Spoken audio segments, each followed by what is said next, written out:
नमस्कार। देश की तमाम फटाफट खबरों में आपका स्वागत है। खबरों के लिए आपसे निवेदन कि यदि आपने हमारे चैनल को सब्सक्राइब नहीं किया तो कृपया करके आपके अपने चैनल को सब्सक्राइब करना ना भूलें। आप सब्सक्राइब करते हैं तो हमें हिम्मत होती है सही और सच्ची खबरें आप तक पहुंचाने की। तो क्या है आज बड़ी खबर? कर्नाटक हाईकोर्ट में पूर्व सांसद प्रज्वल रेवन्ना की जमानत पर सुनवाई होगी। उन्हें सेक्स स्कैंडल मामले में 31 मई को गिरफ्तार किया गया था। इम्फाल में सुरक्षा बलों के साथ हुई हिंसक झड़प में करीब 100 विद्यार्थी घायल हुए थे। प्रदर्शन में इम्फाल घाटी के 100 से ज्यादा स्कूल कॉलेजों के बच्चे शामिल थे। हालांकि कर्फ्यू के बाद 300 छात्र इम्फाल वेस्ट की इमा मार्केट में जमे हुए हैं। मध्य प्रदेश के महू से बड़ी खबर, लेकिन किसी मीडिया पर कोई इतनी बड़ी चर्चा नहीं जितनी कोलकाता की रेप कांड की चल रही है। जी हां, मध्य प्रदेश के महू में सेना के प्रतिबंधित फील्ड फायरिंग रेंज में 6 बदमाशों ने 2 प्रशिक्षु सैन्य अफसरों व उनकी 2 महिला मित्रों को बंधक बनाकर मारपीट की। इसके बाद एक महिला से सामूहिक दुष्कर्म किया। पुलिस ने सामूहिक दुष्कर्म, फिरौती, लूट आदि की धाराओं में केस दर्ज किया। 2 संदिग्धों को हिरासत में भी लिया गया है। यानी सैन्य अफसरों का अपमान, महिला मित्रों का अपमान मध्य प्रदेश की। लेकिन आपको किसी मीडिया चैनल पर उस तरह की खबर नहीं मिलेगी जिस तरह की आपको कोलकाता की कांड बताया जा रहा है। लेकिन सारा मीडिया चुप है। क्यों चुप है, इस पर आप अवश्य देख सकते हैं।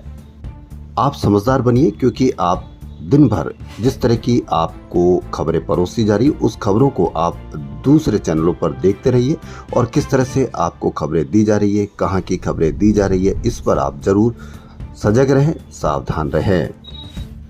प्रधानमंत्री नरेंद्र मोदी सीजीआई डीवाई चंद्रचूड़ के घर पहुंचे और भगवान गणपति की आरती की। इस दौरान प्रधानमंत्री मोदी ने पारंपरिक मराठी परिधान पहने थे। सीजीआई की पत्नी कल्पना दास भी मौजूद थी। देश के 70 साल और अधिक उम्र के बुजुर्ग आयुष्मान भारत प्रधानमंत्री जन आरोग्य योजना के तहत 5 लाख रुपए तक निःशुल्क इलाज करवा सकेंगे। केंद्र सरकार ने बुधवार को प्रधानमंत्री नरेंद्र मोदी की अध्यक्षता में हुई कैबिनेट बैठक में इसे मंजूरी दी। खास बात यह है कि इसमें आयु सीमा का बंधन नहीं है। इसका फायदा 4.5 करोड़ परिवारों के 6 करोड़ वरिष्ठ नागरिकों को होगा। जम्मू कश्मीर में भी आतंकवादी घटनाएं रुकने का नाम नहीं ले रही है। जम्मू कश्मीर में बुधवार को सुरक्षा बलों की कार्रवाई में जैश-ए-मोहम्मद के 2 आतंकवादी मारे गए। उधमपुर के वसंतपुर में सेना और पुलिस की तलाशी अभियान के दौरान आतंकियों ने फायरिंग शुरू कर दी। जवाबी अभियान में 2 आतंकी मारे गए, एक अन्य की तलाश जारी है। हरियाणा में जारी विधानसभा चुनाव के बीच अजब मामला सामने आया। 6 माह की अवधि में विधानसभा सत्र बुलाने के नियम की पालना न होने पर संवैधानिक संकट खड़ा हो गया। इसके चलते बुधवार को राज्य कैबिनेट की बैठक बुलाकर 14वीं विधानसभा 52 दिन पहले भंग करने की सिफारिश करनी पड़ी। अब राज्यपाल की मंजूरी के बाद विधानसभा भंग करने की अधिसूचना जारी होगी। मौजूदा विधानसभा का कार्यकाल 3 नवंबर तक था। नियमों के चलते 12 सितंबर तक सत्र बुलाना अनिवार्य था। संविधान के अनुसार सदन 2 सत्रों के बीच 6 माह से ज्यादा अंतराल नहीं हो सकता है। पिछला सत्र 13 मार्च तक चला था। अमेरिकी राष्ट्रपति चुनाव से पहले प्रेसिडेंशियल डिबेट में डेमोक्रेटिक उम्मीदवार कमला हैरिस रिपब्लिकन डोनाल्ड ट्रंप पर भारी पड़ी है। ट्रंप ने राष्ट्रपति जो बाइडेन की नीतियां और कमला पर व्यक्तिगत हमले बोले। वहीं कमला उन्हें विदेश नीति, अर्थव्यवस्था और गर्भपात जैसे मुद्दों पर घेरती रही।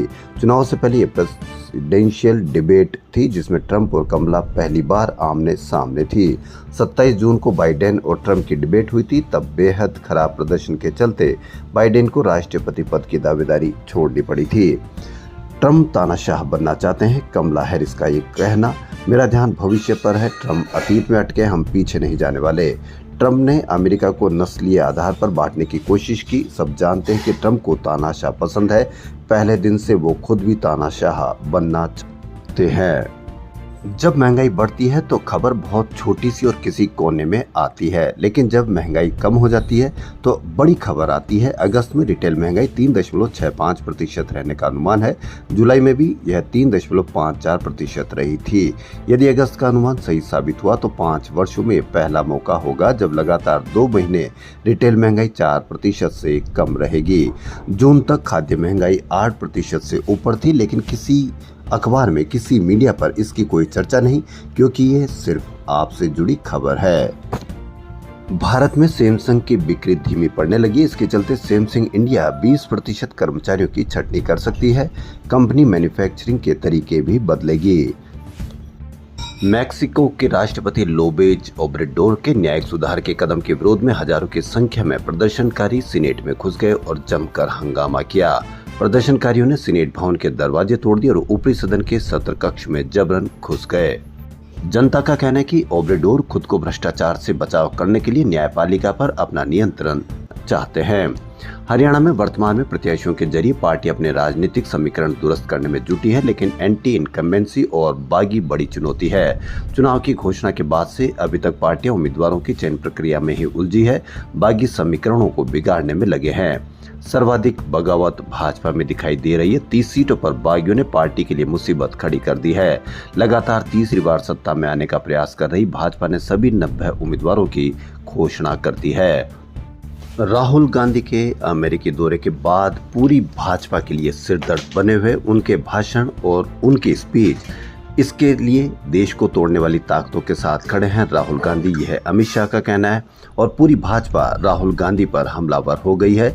राहुल गांधी के आरक्षण के मामले में, सिखों के मामले में और भी दिए गए कई बयानों पर पूरी भाजपा उनके लिए आक्रामक हो गई है। अब देखना यह है कि अमेरिकी यात्रा के बाद प्रधानमंत्री मोदी अमेरिका जाएंगे तो वो किस तरह से उनका बचाव करेंगे। खबरों में फिलहाल इतना ही। यदि आपको हमारा चैनल पसंद आए तो लाइक, सब्सक्राइब और शेयर अवश्य करें। धन्यवाद।